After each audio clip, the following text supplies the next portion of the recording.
lobby, a very special lobby, live from Penny Arcade Expo in Boston. Oh, yeah! Look at all these people. On today's show, Pete Hines from Bethesda is over to tell us all about Wolfenstein. We've got a bunch of folks on, Zoe Quinn, Alexander Bruce, and my good friend Rich Gallup on to talk about what they're doing, the reasons why they make games, plus a chance to win a PlayStation Vita for somebody in the audience, and a chance for somebody else to feel like they could have won a PlayStation Vita and feel really bad by the time they get home. But first of all, I'm your host, Danny Dwyer, joined as ever by my partner in crime, Chris Waters. Hey, Danny. Very happy to be joined by the dudes from Capybara Games, Nathan Vella and Chris Piotrowski. Wonderful. Did I get it right? That was really good. Nailed it. The hardest part of this job is seeing people's names on Twitter for like 4 years and then fucking up their surnames. Realizing you never actually said it to yourself in your head. Never, no. Nathan Vella. Yeah. Villa. So Nathan, apart from being everyone's favorite Canadian video game award show host, you also are a frequent visitor to our what's going on, Mary? Can I have this? You want this? What, from me? Yes. Can I have both of them? All right, okay. Double down. Double mic. I'm going to double down. Apart from that, you also create video games and come on our show like every other week to talk about them. Yeah, the last time I saw you, you were handing me a beer after the that's true. IGF I Awards. forgot about and it that. was the best beer that I've ever had. So thanks, man. No beers today. Yeah, You make me feel extra bad for not having a beer for you today. you should have had beers for us, actually. Sorry. That's okay. You're here to show off Below, which is playable on the show floor. First Yeah. time it's been playable. First time ever. We announced it on stage at the Microsoft E3 press conference last year, and then kind of went dark while we were making it. And now PAX East is the perfect place for us to kind of open it up and let everyone play it. We realized that we showed Super Time Force for the very first time at PAX East. Now we're showing Below for the very first time at PAX East. So basically, we're just going to keep making games just to reveal at PAX East. It could be a staple, like that Behemoth booth, which has been there since the dawn of time. Forever. It's actually the PAX monolith. Exactly. So yeah, we're here to show Below. Below is Cappy's roguelike inspired adventure game. It's all about you as a tiny character in a rather large world. And Chris is going to dive right in and give her some going. You can start playing, man. You can start playing the video game now. Oh, am I playing now? You're playing now. Can people see me playing? We're also going to take questions from the here we audience. go. If you have any, we'll do a little shout out and raise your hand, and one of our lovely Is there audio? with a microphone. It'll be getting audio. Can you guys hear Danny all right? Danny. I can scream if you want. Okay. Your voice will last 12 You're minutes. saying I should turn on my microphone. This is how we roll, man. I love it. Hello. Hello. Below. Go for it. There we go. Sorry. So yeah, Below is our new game coming to Steam and Xbox One. We just announced the Steam part of that recently, Yes, so we're very trailer. excited to get it to our PC fans. And Below is a game where you arrive in an island. We don't show you any text. We don't tell you why you're there. There's no real tutorials. We just let you go. And the goal of the game is to explore, it's to survive, and through those two you end up discovering why you're there, what the island is, why you're delving through the depths of the island, and you get to do a heck of a lot of really badass combat, and it's brutal. You're going to die a hell of a lot. It seems to be a theme in our games lately that you're going to die a lot, but you're definitely going to die, and then the next version of you comes, and it's sequential. You're not just respawning and restarting the game over and over again. You're actually another wanderer showing up at the island after the last one. Okay. And the work that you do, the things that you achieve, the stuff that you find in one playthrough carries over to the next one. Cool. So if you pick up an item and go a couple levels deeper and then die, that item is actually on your corpse. It's not going to just magically appear back where it was. So you actually have to go through and find your corpses, and through each life progress further through the depths. So this is kind of, I guess, maybe a spiritual successor to Sorcery. Obviously, Chris working on that, Jim Guthrie doing the music and whatnot, and then the art style is kind of similar enough. Is this a very different gameplay experience to what Super Brothers Sword and Sorcery was? Yeah, definitely. I mean, stylistically, I think there's similarities. We're definitely focusing on a very specific kind of mood and a specific sort of pace. But then once you get into sort of the nitty-gritty of the game, it's a completely different game. I mean, it's really very much about learning how to become good at the combat, learning how to understand like what's going on in the environment. So in terms of like just pure gameplay, it has a much denser, richer sort of experience than Sorcery, I guess, in a more traditional gaming sort of sense. And you guys set the mood right from the start here. I got to play this on the show floor down at the Double Fine booth, and it starts off with that really long climb up the wall, and then you're descending here. And what struck me is the size of the character relative to the rest of the screen. I was trying to think of the last game that I played where there was such a discrepancy between, that you guys were using all of this space and being so small. What was sort of the inspiration for that aesthetic? What are you guys trying to make me feel like here? Because I feel kind of lonely. We're trying to make you feel like a completely fragile and insignificant human being. That's very sweet of you. Yeah, and You're welcome. from the very beginning of the very first time that Chris even pitched us the concept at the studio, the idea was to create this like sense of scale, that you're small, you're weak, you're one mistake away from dying at basically every turn. And in order to do that, we really wanted to play that up with most of the dungeons in the game, which are entirely procedurally generated, are single screens. So you have a very clear sense of scale. It's very clear that you're small and the world is much larger, but you also know where you can explore. And because it's inspired by roguelikes, there are certain things like the fact that it is procedurally generated and that death is permanent. The way that health works in the game is that you take damage, and even the smallest amount of damage will start you bleeding. And if you don't deal with the fact that you're bleeding like a normal human, you will eventually bleed to death. So a little insignificant enemy not dealt with correctly can kill you if you don't know what you're doing. And then you guys like making hard games? We do. This game is meant to be challenging, and we love the audience of hard games when we love hard games ourselves. Whether it's Super Time Force or Below, both of those games are meant to be challenging games that you learn through doing, you learn through playing, you learn through experiencing the world, and then learning about it and coming back the next time and maybe dying on a spike trap. And Did you just die? He did die. Oh, that's amazing. Nicely done. How many times have you done this demo? Like 1,000 times. I played that one up for the crowd. Yeah, that was he was hamming big I saw time. it coming from 100 miles away. But as you go through, you will learn, like, okay, these things are dangerous. And in a lot of cases, you're learning by poking around and just trying to, like, search your way through it. And, maybe that's going to kill you, but the next time you come in, the next wanderer that arrives, they know better. How difficult is it to demo a game like this, where not only is it, like, the mood is so, like, intimate, but then also the lack of information that you're giving to the player? It's one of these games where you kind of just have to learn by feel almost. How difficult is it, like, having people playing on the show floor in that environment? We've been really, really stoked on the fact that people... Die again? This is great. Can we go for a record? That's our game right there, in a nutshell. Even experienced players are going to get knocked on their butts. How many of you guys I'm just been enjoying nervous. hard I'm nervous. games I've never lately? played it in front of a crowd. Hard games? You guys been playing hard Dark games Souls. lately? Yeah.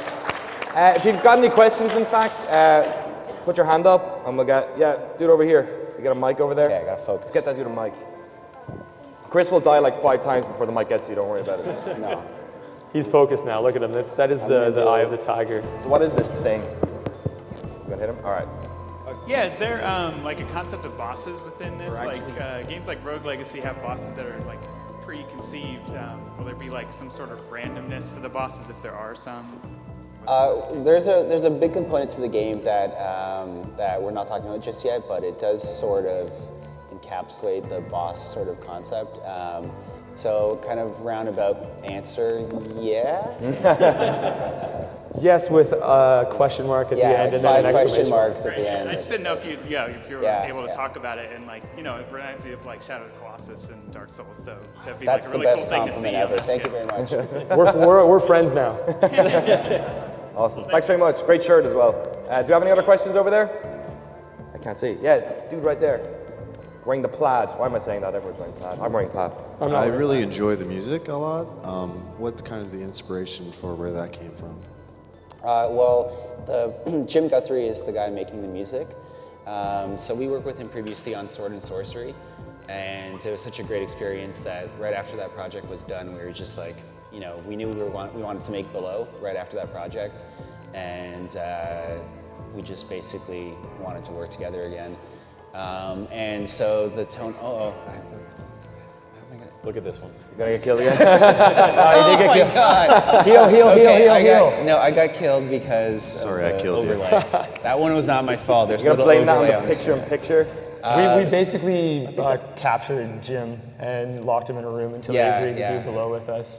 He's, for those of us who grew up in Ontario, Jim's actually kind of an indie rock legend. His music was like, we were listening to it when we were in university together, and being able to work with someone who can do Sorcery and then do the soundtrack for Indie Game the Movie and then do a soundtrack for other documentaries, and then also, you know, have Chris sitting in his studio jamming on the game to make sure that the game has the right vibe and the right tone, and that the music works well with what we're trying to do, kind of with space and with even like making the player maybe feel a little more lonely in certain cases, or making them feel like, oh, maybe there's something bigger coming up. Just working with someone who can do that is, That's close. he's magic. Were you his in then into like doing soundtracks for video game stuff? Because people, like a lot of people, including myself, would have assumed that's how that was what he was doing. I have no idea. Jim was like doing a whole bunch of amazing indie rock, and then he met Craig D. Adams from Super Brothers, and they started doing a couple little projects together. They did like a video called Children of the Clone, which was Craig's animations to, like, Jim started playing around with the PlayStation Music Maker early on, and so he made all these like little fun bleepy bloopy Jim sounds that. Did he do the soundtrack for Vib Ribbon? Is that what you're saying? No, but it's, you know, it's got that kind of crazy weird Jim vibe through a PlayStation music program, and then that was sort of one of the inspirations for the music style of Sorcery. That sort of was like building on this thing that was Jim was sort of doing in his basement on his own. But it's a big part of all of our games, and this game especially, is we're trying to make a game that's, you know, got all really, you know, deep gameplay, but we're also trying to make it aesthetically focused. And the visuals and the audio are central to the experience. They're not just something that kind of there because you need to have some graphics. It's a lot of the gameplay in the game is built around the visual style and around Jim's music, and being able to like build a game around great art and around great sound makes it a lot easier for us to craft the exact type of experience that we want to craft, and hopefully the exact experience that players will really want to dive into and poke around in and explore. So this is coming to Xbox One and PC. Do you have any other idea of when about to play it? We're going to get it in 2014? I hope so. We're not too It's not sure. an answer, Nathan. Yeah, that is I hope not so too. We have learned not to go too far ahead of ourselves. You guys take your time as well, right? We do. We really believe that the best thing that developers can have is a chance to like spend time with their projects, and we kind of use the loaf of bread reference, where it needs time to proof, and then it needs time in the oven, and it needs to be golden brown before we're going to take it out. And we think the worst thing that we can do as a studio is hand unfinished work to people who are going to pay money for our stuff. We really want to be able to look people in the face and tell them that we think it's great, and not be lying. We want to make sure that the stuff that we put out is what we want to put out, and sometimes that means that games take a little longer, and hopefully we can do our best to get this one in people's hands as soon as possible. We're going to be, now that it's out there in the open, we've been super quiet about it. Now that it's out in the open, we're going to try to show as much as we can about the game and try to, you know, get as many people seeing as much as we can soon. So stay tuned, folks. And when is Super Time Force out? Super Time Force is out very soon. End of May, early June is what we're looking at. It's in testing and certification right now. Cool. So we're really excited. It's the first time that we've really like been able to sit back and say, holy crap, we just made a giant, crazy platformer with time travel. So yeah, it's going to be a lot of fun. It's going to be a heck of a year for us. Yeah. So you guys keep them busy. Yeah, everybody who's been following Super Time Force will get a chance to play it real soon on 360 and on Xbox One as well. Excellent. You're a good pitch man. I like it. I know my beats. I know how to hit those marks. One last question: are you going to host the IGF Awards next year?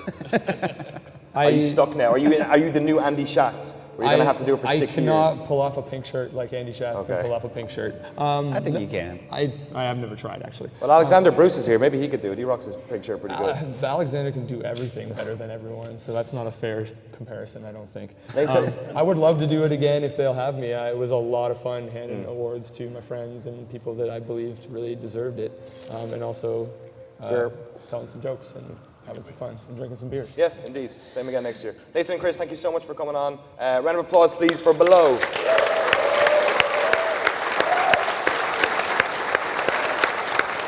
Sweet. Yeah. This is the part of the show where we usually play a video and people can't see everyone run off the stage. But instead, we're just gonna edit that bit out for the Tuesday show. So if you want to curse or anything, Thanks, just do everyone. it right now. Yeah. And you guys can totally play that. Like, that demo is literally right down at Double Fine's booth in the Indie Mag. There's like Double Fine and Cappy. Double Fine and Cappy's booth. It's called the Booth of Love. Booth of Love. Tim Schafer called it the Booth of Love, so that's its official name. I've seen it. Please come by and play. We've bumped into that. Yes, round of Thanks. applause. Thanks. Thanks, Steve. Thanks, man. And then, as if by magic, a Pete Hines appears. I'm going to use this moment to check on the FA Cup semi-final because Arsenal are playing Wigan. Oh, we just got it. We just equalised. Per Mertesacker. Yeah. 1-1. Come for your video games, stay for the soccer results. 86 minutes. All right. God damn it. Touch your butt here, Pete. Don't touch Pete Hines' butt. It was a light graze. Oh, really? It's all right. We go back. We go back. Sir, Pete Hines. How are you? Bethesda Softworks. Nice to see you again, sir. Nice to see you as well. You were here for... That's my guy. I made that. No, guy. right? Yeah. We put it in the shot, and then it was too heavy to bring here, so we just took a photograph instead. Wolfenstein: The New Order. Playable on the show floor? Absolutely. You guys have a big old queue. Very long going one, around. but it's worth it. Give us the pitch for folks who've not seen much of Wolfenstein. At this stage. Hopefully everybody knows Wolfenstein. It basically invented first-person shooters as a thing. This is a game that is sort of sticks with the canon of Wolfenstein, but it's being made by some guys called Machine Games. A large group of whom used to be at a different developer and made games like Chronicles of Riddick and The Darkness, and are known for taking action and combining in things like story and character and trying to have it be a bit more than just a one-note thing. And they really were interested in taking Wolfenstein and saying, look, we want to kind of do a reboot, like not starting over from the beginning, but pushing it forward and doing something else with it and adding a lot to it. Like, BJ doesn't mean anything to anybody. Yeah. He's just the guy holding the gun that you're pulling the trigger on. So we want to explore, like, what is he like, and they really like this alternate universe idea of you start the game in World War II. BJ goes into a coma, takes some shrapnel in the head, goes into a coma. 14 years later, he wakes up to find the Nazis won the war and rule the world. Don't you hate it when that happens? It's a nightmare. And so it's really you and him and going through this sort of man out of time story where you're figuring out what would the world be like in the 1960s if the Nazis ruled everything, and he's got to find the resistance and start to fight back, because that's all he knows. It's one of those things where you sort of at first blush he's just like a big-headed guy who likes to shoot Nazis, but actually his whole thing is like he just wants to go home. He just wants to go home and leave a normal life, and the only way to do that is to kill all the Nazis. And so it's like that's kind of what he does, and he's very good at it, but ultimately he just wants, a wife and kids and a white picket fence. And so it's I think it's a really well done thing. I think hopefully you guys have seen some of the trailers. We just put one out last week. Yeah, whose idea was it to have a referee shooting soccer? Was it actually your idea? Nice work. I mean, look, 14 years of Bethesda, I finally got soccer into one of our trailers. Yeah, but we like the idea of playing with the alternate reality. And look, Nazis are probably the most easily hateable. Yeah. You don't need any context. Like, what's their motivation? Why don't I like them? Like, oh, Nazis, got it. Bullet, head, let's go. Have you guys seen the most recent trailer? The one with the soccer ref getting blasted?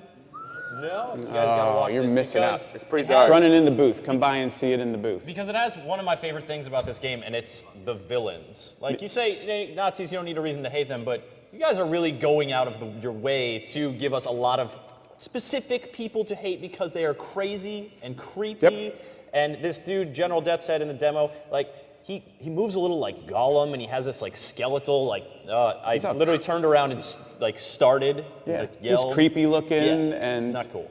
He's got some great line from the trailer I love, like General Death's head. I don't like it. I'm a happy man. Like, and he basically is just performing awful human experiments. So Yeah, I mean, it goes back to the question before about machine games and what are they trying to do. Like, it's about story and character for them. Like, yes, you could just make it about generic Nazis, but it's a lot more fun when you get to know some of them and appreciate, like, you hate them on a whole different level. Yeah. You don't want them to that's die, almost you want like them to die badly. That's a weird kind of, it's like interesting because Wolf 3D, no one was playing for the story, Nope. or like even Return to Castle, like any one of these games, they were blaster shooter games. Yep. And like how do you guys try and have like interesting characters that way, don't lean on the story too much, but also have this like ridiculous gun warfare? Because the last half of that trailer basically was just like, yo, look at all these ridiculous guns. Yeah, like dual wielding, double automatic shotguns and like these crazy Nazi weapons that you get your hands on where you can like melt 4 dudes at once.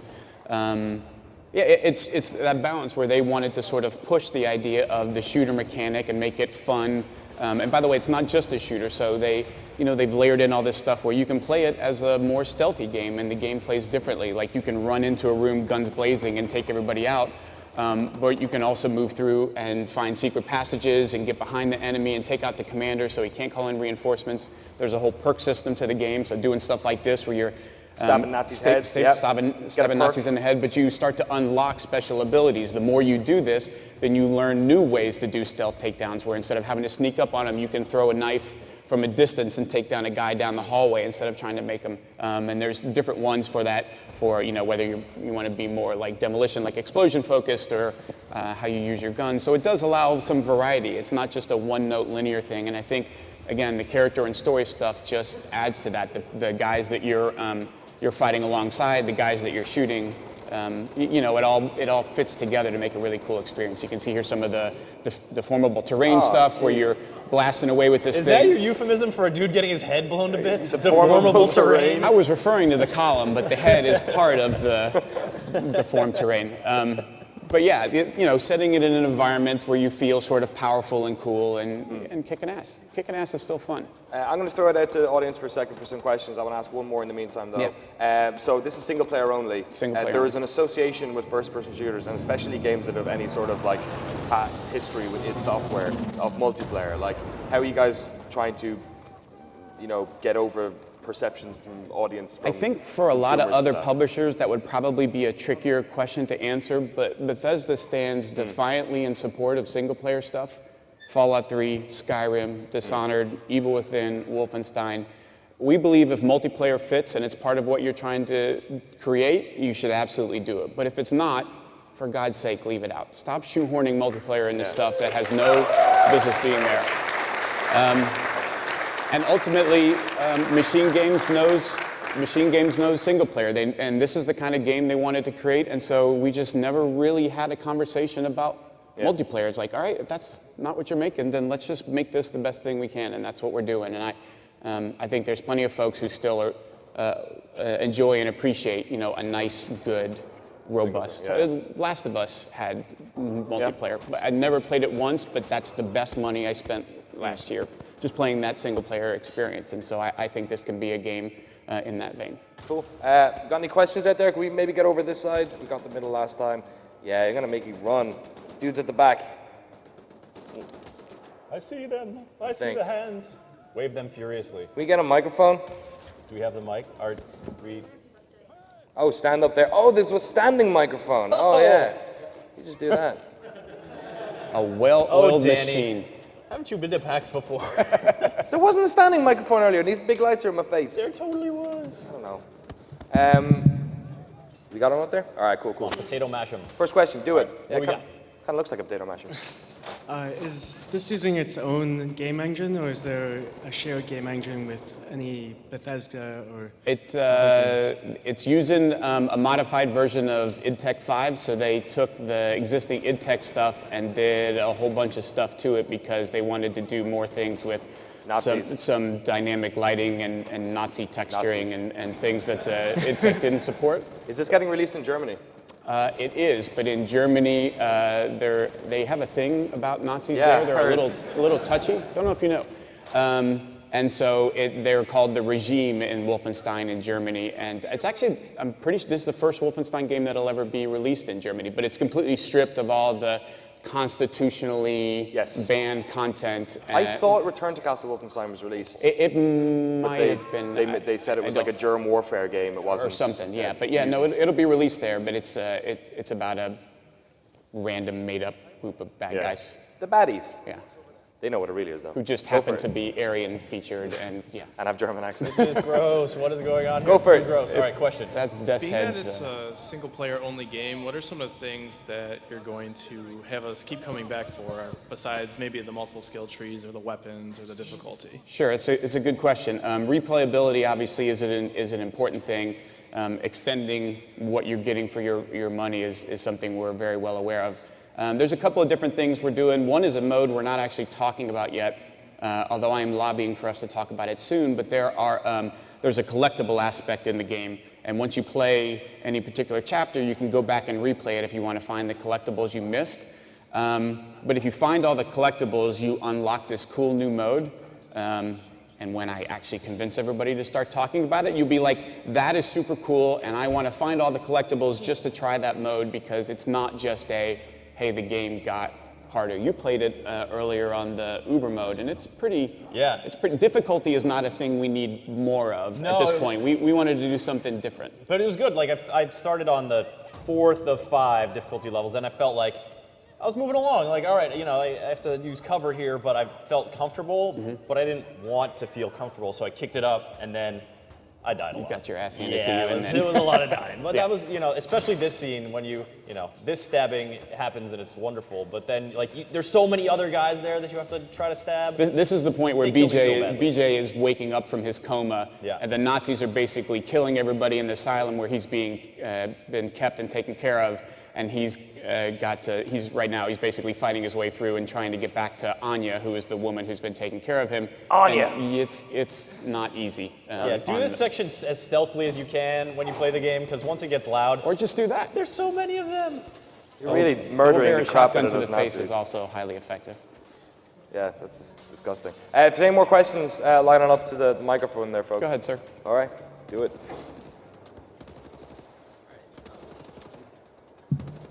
You can just jump and say your question. Okay. All right, 1, 2, 3. No. Nailed I said it. this would fit into the canon with Wolfenstein, but I can kind of see that this is going for a more futuristic styling, where the last Wolfenstein game kind of went crazy with the whole mystical stuff. Are you kind of disowning that Activision one?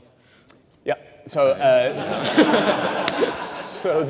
the question, if you didn't hear it, was basically the last one did more of this mysticism thing. Yeah. This one is more focused on tech. We sort of went like this with the mysticism stuff and just said, look, the reason the Nazis won the war is because they have this amazing technology, and that technology is super advanced and allowed them to win the war in ways they couldn't have otherwise. So there's no moving between planes of existence or stuff. It's a more grounded, realistic thing. It's grittier. This is, for me, I look at this as the Dark Knight reboot of Wolfenstein, where it's a little grittier. It's trying to be a little bit more grounded, and I think that's a part of it, an important part of it. And as you go along, you start to figure out about the technology. That becomes an important part for the resistance. Where'd they get this stuff? Can I have some too? Because I would love to use it against them. That kind of thing. All right, thanks. Awesome, great question. Just in the meantime, it's ended 0-0. That's 0-all to any UK people in the Arsenal game. So replay, fun. Go for it.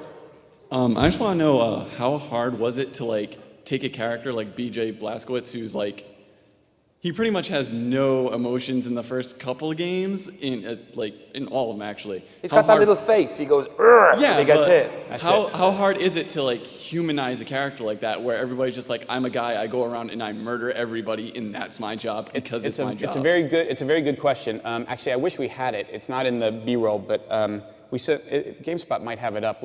I think at one point we did a little side-by-side comparison of old BJ and new BJ. A graphics comparison? Yeah, where it's the 16 pixel, it's just in case you've forgotten BJ, his head is about this big, and this is what he looked like, and this is how he looks in next gen.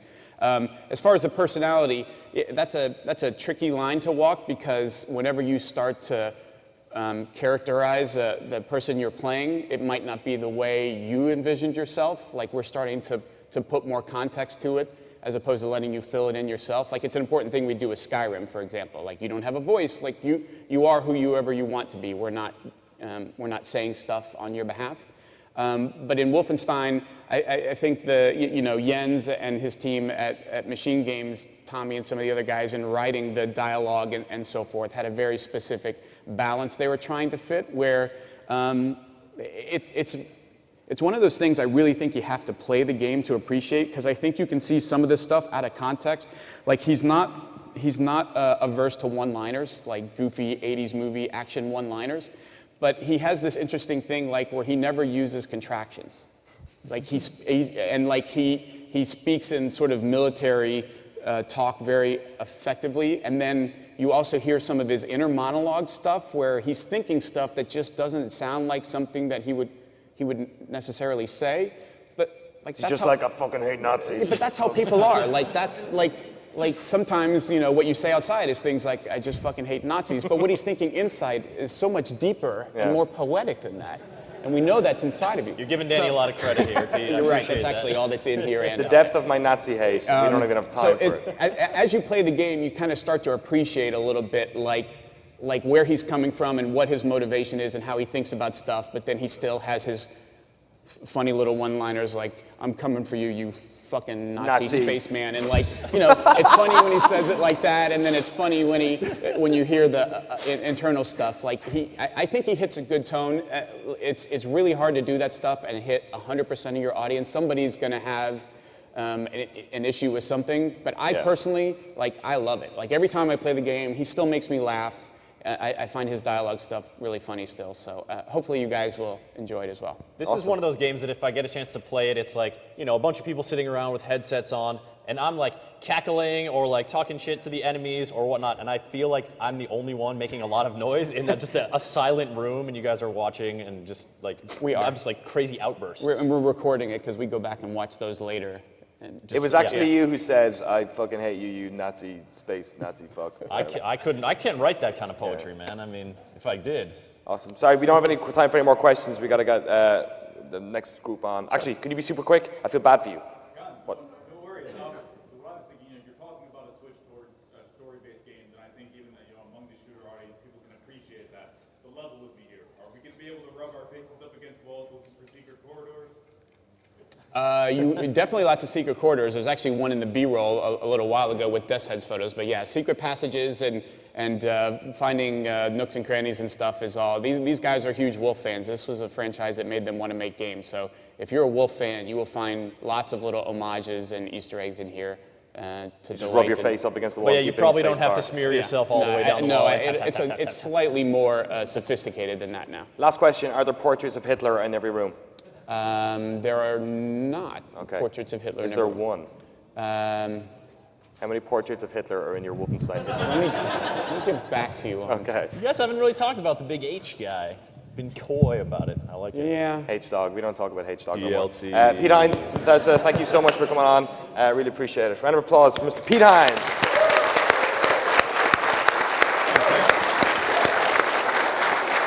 Let's get you jokers up here.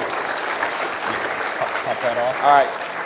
Chris, you're going to go sort out the duel, I believe. Oh yeah, I'm gonna get the duel set up over here during the next segment. I'll pick some people, get them over here. We'll hype it up in just a second. So if you guys want to win a PlayStation Vita, or if you want to almost win a PlayStation Vita, yeah, that's an option too.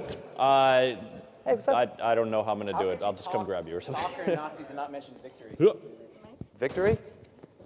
Are you talking about a video game? You don't know Victory? No, what's Victory? You don't know the movie Victory? Sylvester Stallone and his soccer team against Nazis? You're kidding me. Level up, kid. Yeah. Thank you. Rich Gallup, everybody. Everyone here know Rich Gallup? Needs a man who needs no... It is good and weird to be back. Yeah, it's weird to have you here. It's really comfortable over here. Kind of your fault I'm sitting in this chair. So, do you want me to tell the story or do you want to tell the story? You go for it. So, for people who don't know... Alexander and Zoe probably don't know. Alexander Bruce, everyone, creator of Antichamber. And Zoe Quinn, the most popular person on the internet.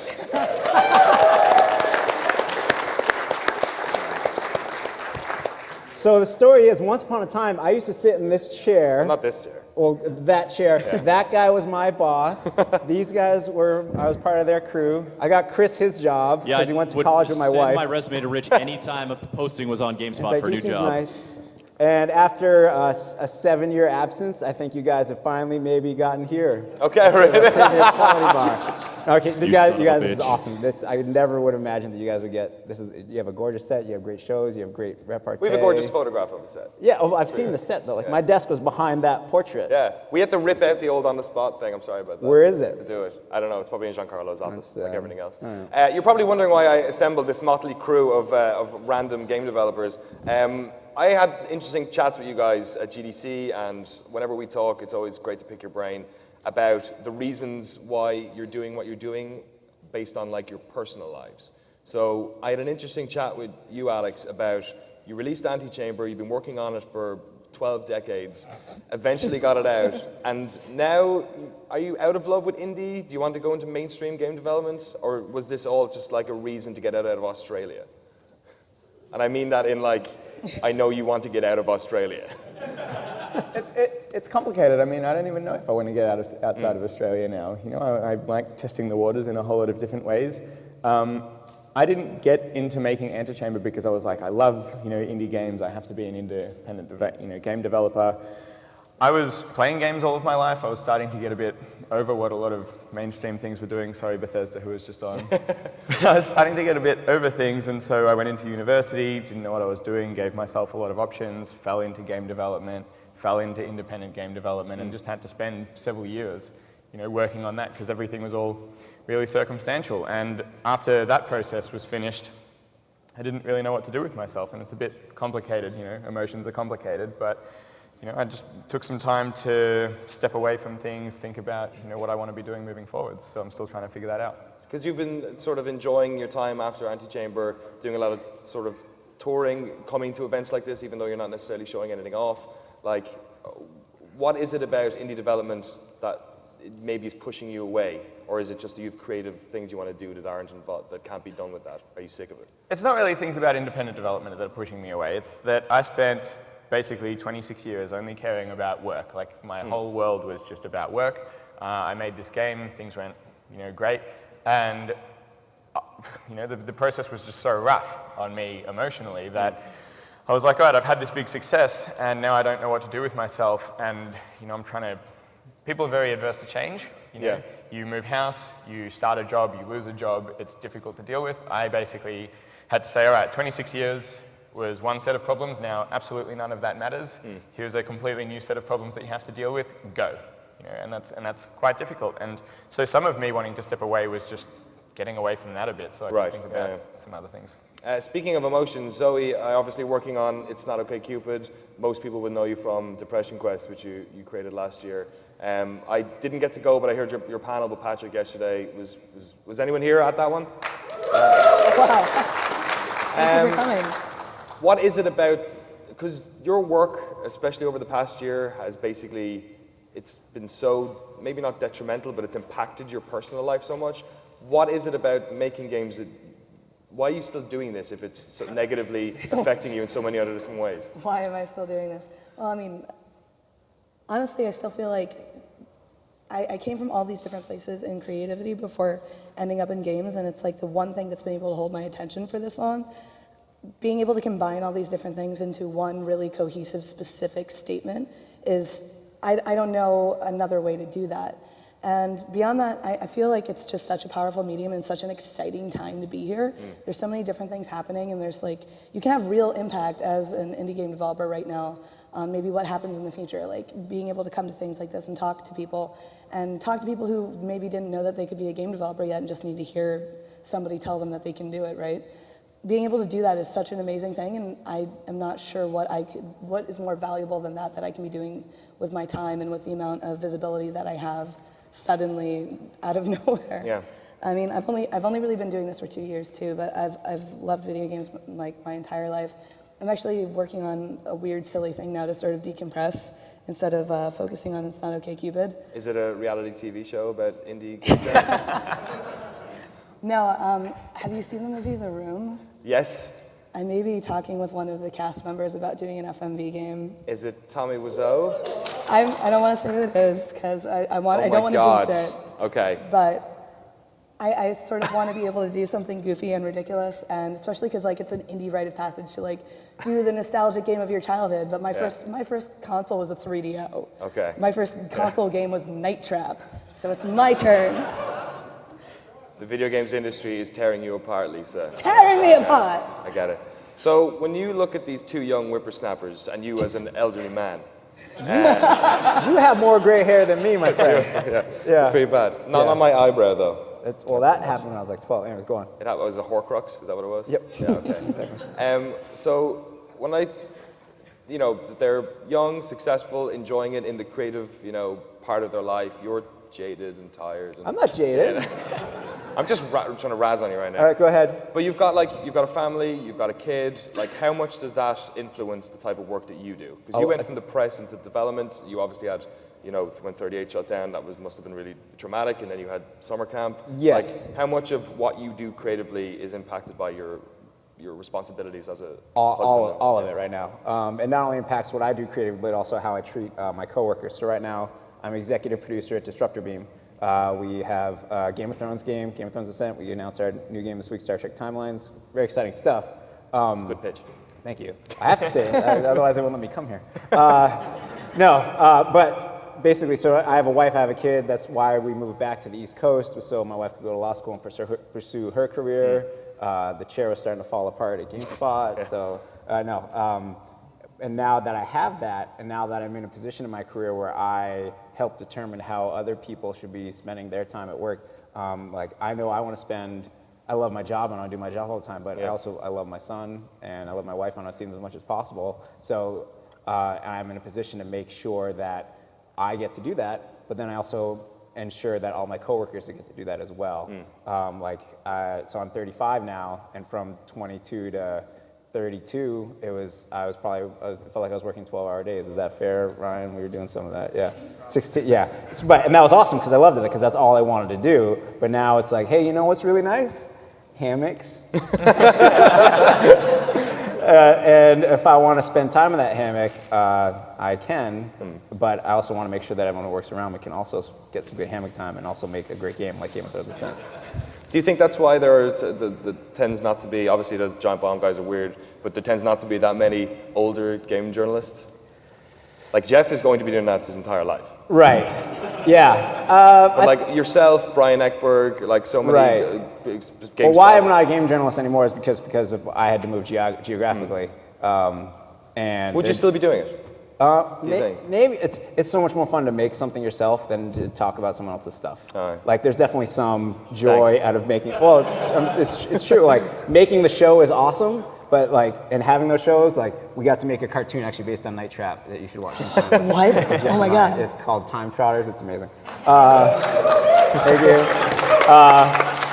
Excellent. So, but making that show was more fun than doing interviews. You get to meet all kinds of great people here, and you get to a taste of that creativity. But for every person who's on a couch from a studio, there's hundreds more people that are just as talented and just as awesome, making some small part of the game, and to be able to be around those people all the time and be able to just help them do their job. It's just it's awesome. Also, it's really nice having a deadline that isn't today. Right. Yeah.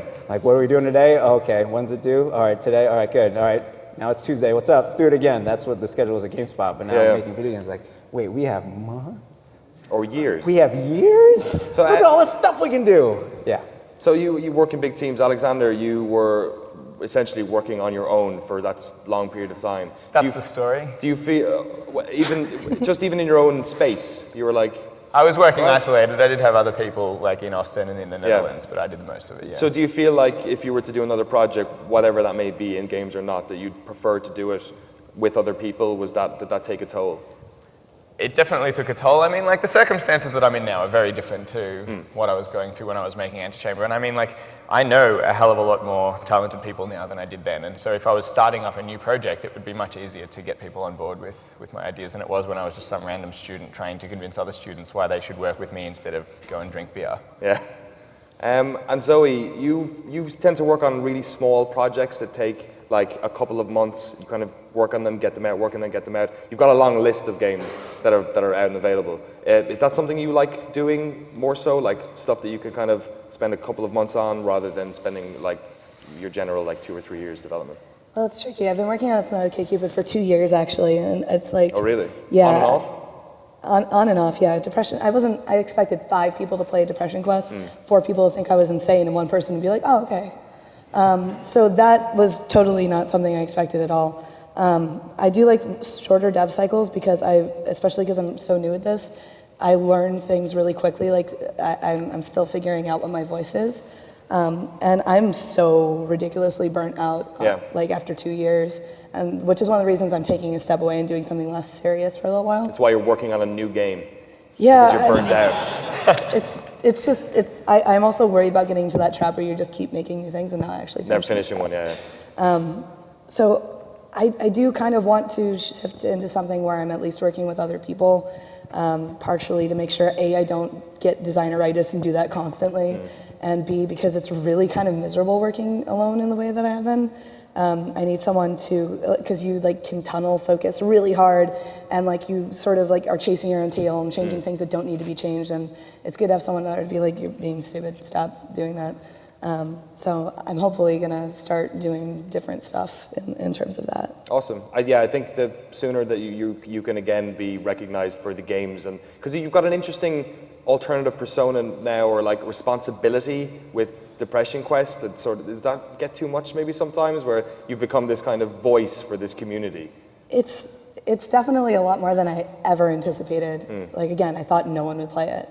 And as I feel like there is sort of, I do have a responsibility, I take it very seriously. I'm working through backlogs of months of emails of people that have reached out, because I know it's how hard it is to reach out to somebody. Yeah. And when somebody starts off an email with, I've never told anybody this before, I feel like that can't be responded to as silence. Yeah. And I know that I'm probably running myself ragged doing that, but it's still really important to me, so it's worth it. And yeah, it's like, I feel so bad sometimes too, because people come to me looking for answers. It's like, I'm not a therapist, I'm just a game developer. But yeah, let's talk. And I mean, it's such a weird thing. I never thought I'd be in any sort of position to do this, especially because I made video games. Yeah, but much respect for doing it and for tackling it and actually responding to those emails, because a lot of other people wouldn't do it. Before I let you guys go, I want to ask, because this is PAX and because you are all involved in game development and so many of you champion other games, what is the one game on the show floor that you think stands out? Alexander, first of all. Mushroom 11, obviously you guys saw me at the booth, and I'm like, I forced you to play that game, and I'm forcing everyone to play that game because it's amazing, and you should all go play that game. You should work in PR. Rich? I'll pick Tower of Guns. Okay, yeah. Yeah, made by a good friend of mine from 38 Studios, Joe Mirabello. He's an environment artist who made this roguelike, basically tribute to Doom, first-person shooter that if you like such things, you should play it. It's on the floor. There's a lot of rockets and guns. Lots of bullets, lots of bunny hops. Yeah, straight circle strafing. Yeah, old Tower school. Guns. Just like Wolfenstein, except without the Nazis. Exactly. And Zoe, what do you think? I'm going to be horrifically biased and go with Framed, because it's doing a lot of interesting stuff with nonlinear storytelling. And I also am a major sap for noir stories.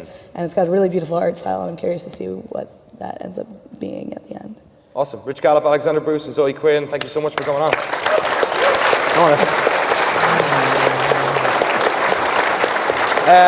You guys stay there for a minute. I believe somebody's going to win a PlayStation Vita before we get kicked out of here. Let's get ready to duel. So we're playing Star Wars. Is this thing on? Does this even work? Just the tip. Yeah? Is your microphone? Your microphone's Is this working? off. I just have to yell. Can you hear me now? If I talk really loudly. What an amateur. There we go. There we go. First person from this area to put up 2 hands gets to play. It was you. He beat you. Had your hand up first, but he went 2 first. So close. Is that Wency? No. All right. No? All right. And over here, hold up exactly 3 fingers. This guy right here. Okay. The game is Starwall, just the tip. In the year 20XX, narwhals have ascended into space-faring life forms whose only goal is to jab each other in the hearts with their pointy tusks. We're going to play for 1 minute. With no space. Come over here, both Sit of on you Alex's people lap. who I have chosen. why is this button not Have you guys played Star Wars? Yes. No. It's I think it's out of the UK, I'm pretty sure. Press A on that controller. It's basically a multiplayer game where you're all narwhals and you have to stab the narwhal in the narwhal heart. It's pretty good. All right. Pick different colors. Put something on your head. Tell me what your name is. My name's Tim. Tim versus Doug. Doug and Tim. Tim versus Round of applause for Doug and Tim. All right. The duel for the PlayStation Vita begins now. Press the A button, please. Remember, And they're just off. the tip. All that is required is the tip to pierce the heart. The buttons are as follows. A is to flap your tail. Use the left analog stick to point yourself in a different direction. We've got our first hit of the round. There's 44 seconds left. 1-0 is the score. These graceful athletes. Heart to heart. Oh, what a piece. From Doug. Tim and Doug here locked in a death struggle for a PlayStation Vita. Oh! Comes in with the heart exposed. That's an amateur mistake. You can't be that careless with your heart. We've got 1-2. Oh, two left. It's equalized. We're counting down to 15. The flippity flop. It gets it on the wrong side. And 10, 9, 8. Can he pull it out? It's so close. Doug's in the lead. He's got 3. It's 2. We're counting down 1. And that is it. Ladies and gentlemen, your victor of the duel, Doug. Here he is, folks. Let's hold up that Vita. Doug.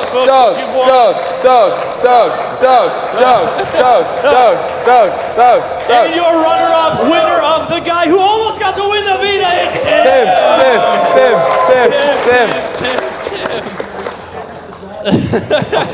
Thanks so much for playing, guys.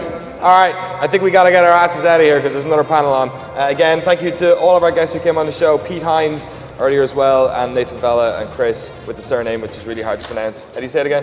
Pietrowski. Pietrowski, thank you very much. That's been the lobby this week. If you're watching this on Tuesday, enjoy the future. I hope it's great. Tuesday at 2 p.m. Pacific, the lobby every single week. That's true. It is on that time. And also you can just watch it on demand because it's the internet, you know, whatever. Thank you very much for hanging out, folks. And yeah, we'll see you next PAX East, I guess. Bye! Yeah, thanks, y'all! Woo!